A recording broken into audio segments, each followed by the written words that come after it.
Hi, my name is Sakeos, I just got to Plat 4, and today I want to review something that I don't think people are pretty much aware of. Before going into the actual topic of the video, there's something you need to know about, and that is my background history of playing League.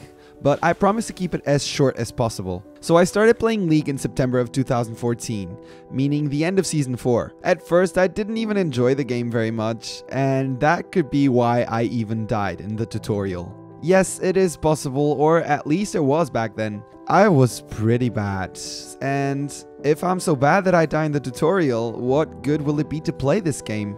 So I quit and went back to the usual games I played back then.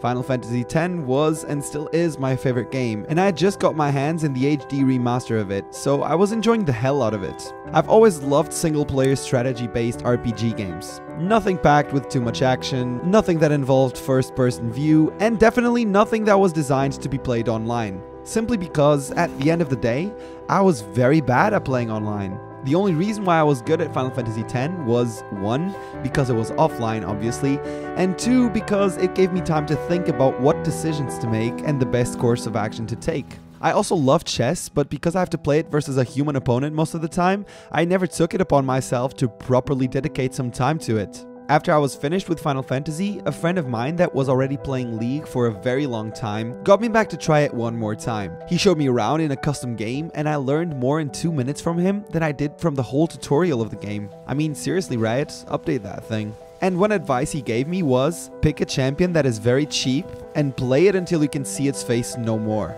I searched around, and at the time lots of people were recommending Annie for beginners, which, to this day, I do too. I started playing her, but refused to play with my friends in online matches. I grinded bots until I was around level 25, and I remember playing it for months until I would no longer die in those games. Finally the day came that I decided to try my first normal.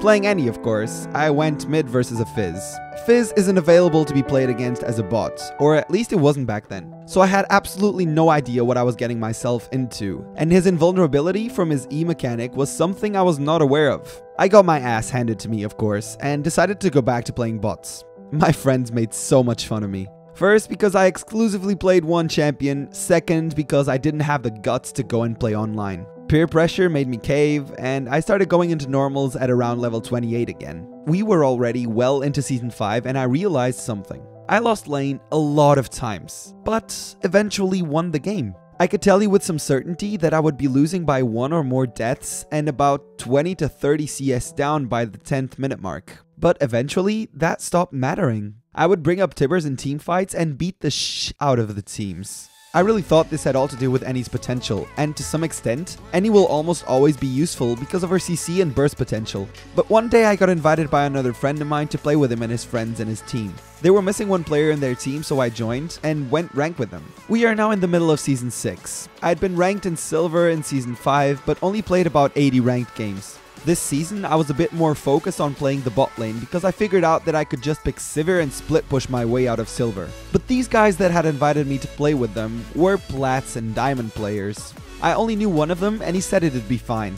Their team was unranked, and obviously they said I would play support and tag me up with one of their highest ranked players in the bot lane. I didn't even own a support champion back then, and played one that was free, Janna. I quickly read through all the champion's abilities, and we went into the game. It didn't go too bad, but we lost. And yet, that didn't really matter. First of all, I'd learned so much from shot calling from that game. What to do, when to make what decision, and second, I actually fell in love with playing Janna. I was in a position where my focus was not the enemy team anymore, but rather my own. I didn't really have to beat someone in a 1v1 scenario, and my low mechanics were not the focus of the first 15 minutes of game. We played one more, and this time we won. At a certain point in the game, I legit had this one guy ask me if I was really in Silver. He said my Janna was being played at around a Plat level, and that was my second game with her. And at that moment, I decided that my role for the season would just be support and with Janna. And so, in Season 6, I had 141 wins and 98 losses with Janna alone. That's a 59% win rate. And my KDA was 1 for 16. So it's not like I was being carried or got lucky most of the time. I was actually carrying as well in my team from a role where I practically did no damage. and I realized something very important again. League of Legends is a team game. There's going to be 10 people on the Rift every game you play, with the exception of remakes, of course. But if you are good, then it means you will always have the odds by your side. Because it means that there's 4 players in your team that might be potentially feeders, ragers, boosted, or AFKs. But there's always 5 players on the opposite team that will have the potential to be exactly that too. If you maintain your performances good throughout the season, you will always climb more than you drop, because you will always be the one deciding factor in the majority of your games. This is something people in bronze and silver are not aware of. And in most games, it really does not matter whether you are good with a champion mechanically. At the end of the day, it's what you can do with your team and adapting to the course of the game that you are playing that will dictate whether you climb or you drop. Now the moment of truth. I am very bad mechanically at this game, and yet I am in the top 6% of Europe West. Call me lucky, but I've been playing most of the season in high gold and still got a 53% win rate with 232 wins and 207 losses. This means that I deserve my rank, and I am quite aware of my flaws and I know how to play around them. So when you're watching one of my videos, if you see me make a mistake, like using E to deal damage with Vayne, or position myself in a horrible situation as Misfortune, know that there's something you will almost never actually see in the game footage. Namely, the Baron we took because I shot called it since I warded bot side and saw their jungler. Or the top laner that was feeding the whole game and still ended up saving us in a team fight because I encouraged him to ignore the rest of the flaming team. Or the fights we win because I urge my team to back off and push forward when things are looking bad and good. My point is, I am plat 4, but I study this game a lot. The one thing keeping me at this rank and still making me climb is how much I know about it. And there's still so much that I do wrong, so much that I can improve in. I'm getting there, and hopefully I can bring you all with me. That is the focus of my channel. So if you're in my game and you lose, and you're flaming me for being useless and getting carried by my team, and subsequently ask me to 1v1 me to prove that you are better, let me tell you this very quickly. Yes, you probably would win in a 1v1 versus me, but you missed the point. There's not a 1v1 ranked queue. And if you're playing in Summoner's Rift, know that it's not about you, the supposed star of the game, but rather you and your teammates, the real heroes and champions of League of Legends. And if you still want to 1v1 me after this, then I'll just pick Nunu and watch you cry until I outfarm you at 10 minutes.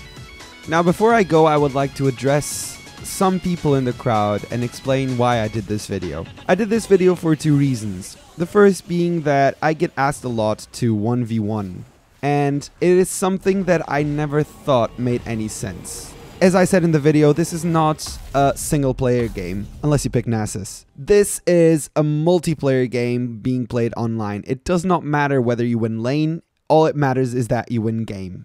If you manage to win the game from the win you get in your lane, then congratulations. You are without a doubt a good player. You will be able to project that lead you got in a lane to the game. I am not one of those players. I cannot get a lead in lane, so I had to figure out a way of winning the game outside of winning lane. And that was through decision making, extensive learning about the game, and so on and so forth.